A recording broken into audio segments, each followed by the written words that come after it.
Hey guys, how are you all? स्वागत है आप सभी का toppers talk with Unacademy के अंदर। आज जो शख्सियत हमारे सामने मौजूद है यह है कपिल राज पुरोहित जी। इन्होंने एजुकेशन डिपार्टमेंट मिला है इनको और इनका रैंक आया है 75th रैंक।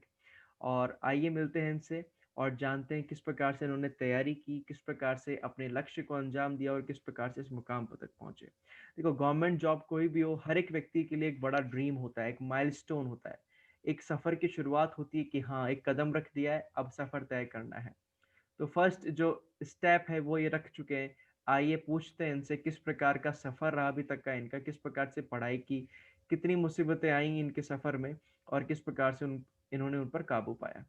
कपिल जी, अपने बारे में पहले कुछ बताइए कि कहाँ से आप बिलोंग करते हैं, कैसी पारिवारिक पृष्ठभूमि रही है, घर में कौन कौन है, पढ़ाई का माहौल कैसा है, जिस जगह से बिलोंग करते हैं वहाँ पढ़ाई का माहौल कैसा है, आप कैसे थे पढ़ाई में, सारी कुछ चीजें।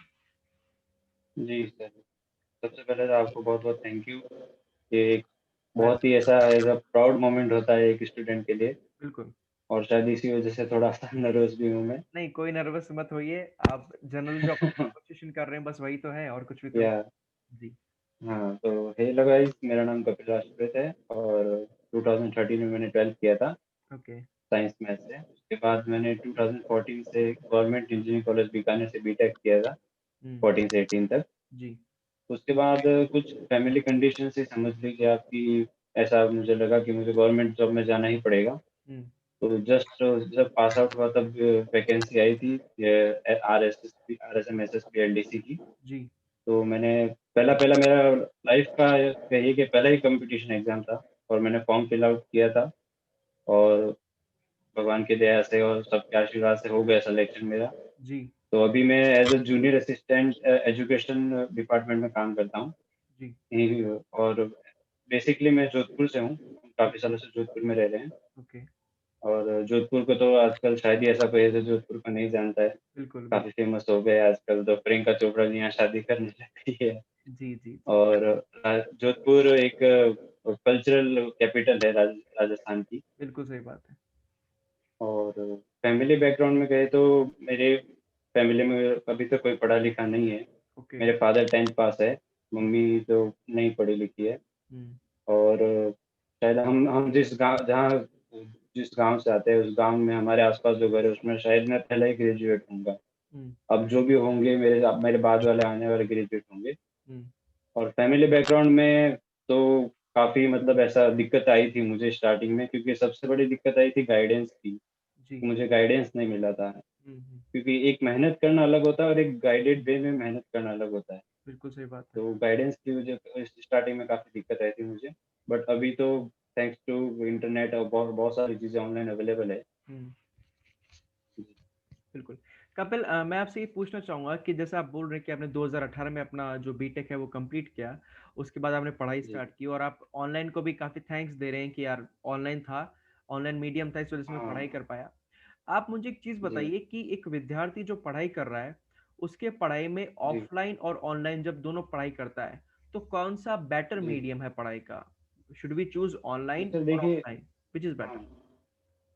ऐसे किसी एक को बेटर कहना सही नहीं रहेगा क्योंकि वो मैन टू पर्सन वैरी करता है। बिल्कुल सही बात है। जैसे अगर आप मेरी मेरी बात करें तो जब मैं जयपुर मैंने घर में जोधपुर में थोड़ा पढ़ाई का माहौल नहीं था। थोड़ा हुँ। हमारा क्या है थोड़ा रेंट का घर है तो थोड़ा पुराना-सा था। तो घर वहाँ पढ़ाई का माहौल नहीं बन पाता था। हुँ, हुँ, हुँ। तो मैंने जयपुर जाके पढ़ाई की। जयपुर में मैंने एक ऑफलाइन कोचिंग जॉइन किया। हुँ। मैं नाम तो यहाँ नहीं लूँगा लेकिन उसने साढ़े 10,000 रुपए फीस ली, जो उस टाइम मुझे बहुत ज़्यादा लगी थी। जी। पर मैंने कहा अब कॉम्पिटिशन तो एग्ज़ाम देना ही है तो दे देते हैं। हुँ। पर sir I don't know you will believe और नॉट हुँ। एकदम घटिया कोचिंग इंस्टीट्यूट नहीं, था। I understand मतलब वहाँ because के I have gone through all वहाँ such things. I have taught in all the coaching, so I know कि what या actually is done in all the coachings. Sir वहाँ के टीचर्स का लेवल हमसे मतलब हमसे कहीं ज़्यादा नीचे था। मतलब उनकी खुद की बनाई हुई शीट में लॉग के क्वेश्चन वो सॉल्व नहीं कर पा रहे थे, वो भी मैथ्स जैसे सब्जेक्ट में। जी। तो ऐसा लेने के बाद मैं 1 मंथ के आस-पास तक गया था कोचिंग, फिर हुँ। मैंने कहा ऐसे तो नहीं होगा, हुँ। तो फिर मैंने ऑनलाइन पढ़ना स्टार्ट किया। हुँ। मैंने यूट्यूब पे भी काफ़ी चैनल सब्सक्राइब किए और उस जी। टाइम अनअकैडमी पे भी नया-नया आरपीएससी लॉन्च हुआ ही था, जस्ट ऐड हुआ था उसमें। हुँ, हुँ, हुँ। तो अनअकैडमी पे जो फ्री वीडियोज़ थे, वो भी मैंने देखता था। जी। तो बाकी आर्ट एंड कल्चर और हिस्ट्री के वीडियोस मैंने लगभग वहीं देखे और बाकी यूट्यूब चैनल से भी देखे, तो उससे मुझे बहुत ज़्यादा फ़ायदा मिला। बिल्कुल। तो बेसिकली आपके अकॉर्डिंग दोनों का कॉम्बिनेशन अगर रहता है तो वो ज़्यादा बेटर है। और बाकी हाँ, तो बोले तो ये पर्सन टू पर्सन वेरी करता है कि आप क्या पढ़ना पर्सन टू चाहते हैं, पर्सन कैसे पढ़ना चाहते बिल्कुल हैं। सर, कुछ लोग ऑफलाइन को बिल्कुल फेवर सर। करते हैं, कुछ ऑनलाइन को फेवर करते हैं, कुछ हाँ, दोनों के कॉम्बिनेशन को फेवर करते हैं कि यार एक बार कॉम्बिनेशन को ऑफलाइन फ़ेवर से कर करते लो, थोड़ा बेसिक क्लियर हो जाए, उसके बाद ऑनलाइन से आप एमसीक्यूज कर सकते हैं, या और कुछ डाउट है तो और कई सारे टीचर्स और मिल जाते क्लियर हैं कर अच्छे सकते अच्छे, हैं। वहाँ से रेफर कर सकते हैं चीज़ों को। बाकी ड्रॉबैक्स तो दोनों के हैं। बाकी ऑफलाइन में एक फ़ायदा ये रहता है कि आपकी डेली रूटीन बन जाता है हाँ, और ये बात ऑनलाइन है। का ये फ़ायदा रहता है कि आप एक सब्जेक्ट को, एक टॉपिक को जो आपको हार्ड लग रहा है, तो वो बार-बार रिवीज़न कर सकते हो। जैसे मैं साइंस बैकग्राउंड से हूँ, हम्म, तो history and art and culture हमारे लिए मतलब बहुत बड़ी बात थी। मतलब ऐसे पहाड़ से पत्थर तोड़ना जितना बिल्कुल बिल्कुल बिल्कुल। हार्ड था। तो मुझे जब कोई आर्ट एंड कल्चर में कुछ समझ नहीं आता था, तो मैं उसको बार-बार देखता था। मैंने हम्म, कहा उसको बार-बार देखो, कभी 2 बार देखो, 3 बार देखो, कभी तो समझ में आएगा। जबकि जब ऑफलाइन अगर कोचिंग करते तो ये चीज़ पॉसिबल नहीं हो पाती थी। बिल्कुल सही चीज़ है। जी। कपिल, आप बताइए कि जैसे आप तो 2018 में पास आउट हुए हैं, कई लोग तो कई सालों से कोचिंग करते हैं और फिर भी उनका सिलेक्शन नहीं होता। लास्ट जो 40 एज होती है, 40 एज होते होते कुछ लोग सिलेक्शन ले रहे हैं। तो वैरी करता है हाँ, हाँ। पर्सन टू पर्सन, लेकिन मैं आपसे पूछना चाहूंगा कि कई लोग बोलते हैं कि यार टेस्ट सीरीज होनी चाहिए। अगर टेस्ट सीरीज आप प्रॉपर हुँ। दे रहे हैं, प्रॉपर आप तरीके से मेहनत कर रहे हैं उसके अंदर, तो आपका सिलेक्शन कोई नहीं रोक सकता। आपकी क्या विचार है, आपके क्या ख्यालात है इस बारे में कि टेस्ट सीरीज एक व्यक्ति जी। के सिलेक्शन में कितना ज्यादा योगदान देती है? जैसे बिल्कुल टेस्ट सीरीज़ एक्चुअली बहुत ज़्यादा इम्पोर्टेंट है और अगर आप उसको रेशियो में बाँटने को कहोगे तो मैं कहूँगा कि 40% कोर्स इम्पोर्टेंट है और 60% टेस्ट सीरीज़ इम्पोर्टेंट है। बिल्कुल। क्योंकि सर टेस्ट सीरीज़ में आपको सेम वही एनवायरनमेंट मिलता है और वैसा ही मतलब आस-पास का पता चलता है जैसा आप एग्ज़ाम में बैठे हो। हम्म। और आप जब एक ही टेस्ट मतलब एक ही तरह का टेस्ट एक फिक्स टाइम पे बैठ के डेली देते हो, तो जब आप 3 महीने बाद वो एग्ज़ाम देने जाते हो, तो आपको हम्म, कुछ भी नया नहीं लगता। आपके लिए सब डेली नॉर्मल सा होता है कि हाँ, जी। अपने को पता है 60 क्वेश्चन आएँगे और हम्म 1 आवर का टाइम है और इतने नेगेटिव मार्किंग सब आपके माइंड में रहता है। हम्म। आपको सिर्फ क्वेश्चन सॉल्व करना होता है। तो टेस्ट बिल्कुल। सीरीज़ मेरे हिसाब से बहुत ही ज़्यादा ज़रूरी है हम्म और सर कभी-कभी टेस्ट सीरीज़ में ऐसे क्वेश्चन्स आ जाते हैं जो नोट्स में नहीं होता है। हम्म तो उसके नीचे उसकी डिटेल जब सॉल्यूशन देखते हैं, बहुत सारी वेबसाइट सॉल्यूशन भी देती है नीचे, तो हम्म उसके उसके भी नोट्स बनते हैं और उसके नोट्स बहुत ज़्यादा इम्पोर्टेंट होते हैं। मैंने भी इसके एलडीसी के बहुत सारे टेस्ट दिए थे हम्म। और कौन सी टेस्ट मैंने सीरीज खाली ज्वाइन एक की थी टेस्ट आपने? की अलग से कॉपी बना रखी थी, कौन सी टेस्ट जिसमें सीरीज? मतलब जो नोट्स जी, टेस्ट सीरीज कौन सी ज्वाइन की थी आपने? जी सर मैंने एक टेस्टबुक.com करके है, ओके। वहाँ से जॉइन किया था। तो इसने पर्टिकुलर एलडीसी हाँ। के लिए निकाला था या आप किसी और टेस्ट को देते थे? नहीं, नहीं, वो एक्चुअली क्या था वो उनका पास सिस्टम रहता है कि आप 399 या 299 ऐसा कुछ था उस टाइम। ओके। आप एक बार परचेज़ कीजिए और 1 ईयर के लिए मतलब ऑल इंडिया कोई भी एग्ज़ाम आपको अलाउ करते हैं। ओके। नहीं तो उसके अंदर एलडीसी वाले टेस्ट थे या फिर आप एसएससी हाँ, वाला टेस्ट एलडीसी देते थे? नहीं, नहीं एलडीसी वाले टेस्ट थे सर उसके अंदर, okay RSS, okay. SSB, LDC के टेस्ट थे उसमें। ठीक है ठीक है ठीक है, वेरी गुड वेरी गुड, बहुत अच्छी बात। ठीक है। कपिल, आप जहाँ से आते हैं आपके घर में कौन कौन है, कोई पढ़ा लिखा है, आपके भाई बहन है कोई? जी हाँ, मेरे 2 छोटे भाई हैं, वो अभी पढ़ रहे हैं। एक इंटीरियर डिज़ाइनिंग का कोर्स करा है बैंगलोर से और दूसरा है वो भी होटल मैनेजमेंट का कोर्स करा है बैंगलोर से। ओके। बाकी मेरे फादर है जो ज्वेलरी शॉप में प्राइवेट वर्क करते हैं काफ़ी सालों से हम्म। और मम्मी है जो मेरी होम मेकर है। पढ़ाई-लिखाई पे ऐसे देखा जाए तो मैंने आपको पहले बताया हमारे गाँव से कोई इतना पढ़ा-लिखा नहीं है।